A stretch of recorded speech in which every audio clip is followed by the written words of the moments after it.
Sikimna guutin talti, unina guutin talti, akka tasaatiin talti, unina guutin talti.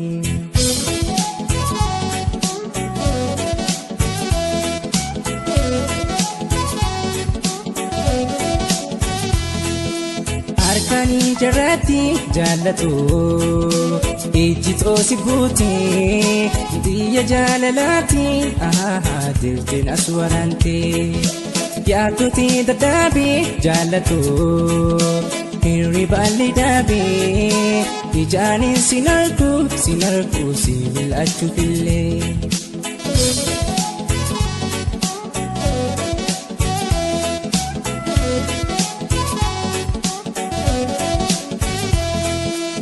Soati jirtu antan biraa homan kajeelu sina jira jiru si kajeele si hamilee jalqaba waaqayyo sina hiree.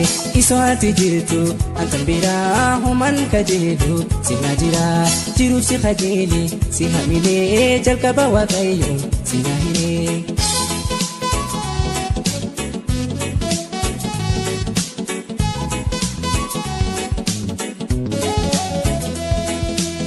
Egaan si argee jaallatu hojjetoota dhaabii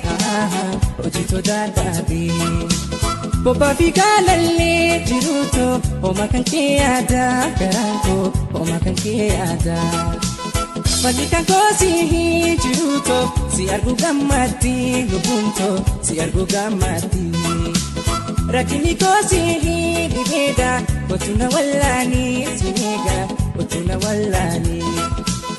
Guyyaana dhaafi boru ansi dhabee wanturu jaalalaan ansi wajjin jiraachuu amala koo sirreessee ardara.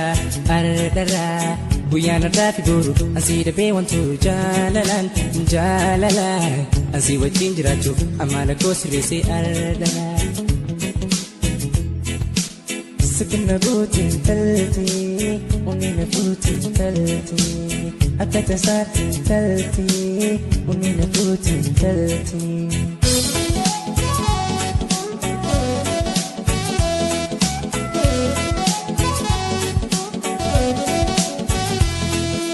Harkani jarati jaalatu ejjitoo si buuti biyya jaalalaati dirtiin as warante yaadduuti dadhaabii jaalatu hirribaalli dhaabii ijaanin sin argu si mil'achuufillee.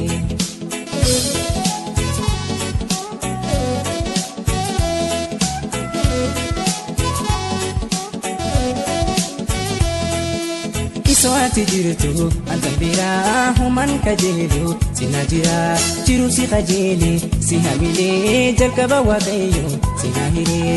Soati jirtu antan biraa homan kajeelu sina jira jiru si kajeele si hamilee jalqaba waaqayyo sina hiree.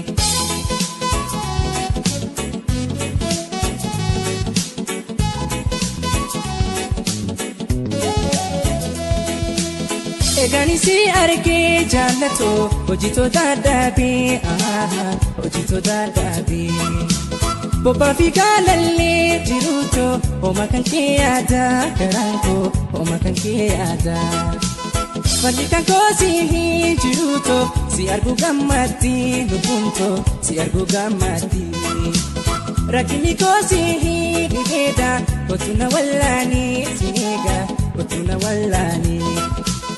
Guyyaana dhaafi boru ansi dhabee wanturu jaalalaan ansi wajjin jiraachuu amala koo sirreessee ardara. Guyyaana dhaafi boru ansi dhabee wanturu jaalalaan ansi wajjin jiraachuu amala koo sirreessee ardara. Sikimna guutin talti, unina guutin talti, akka tasaatiin talti, unina guutin talti.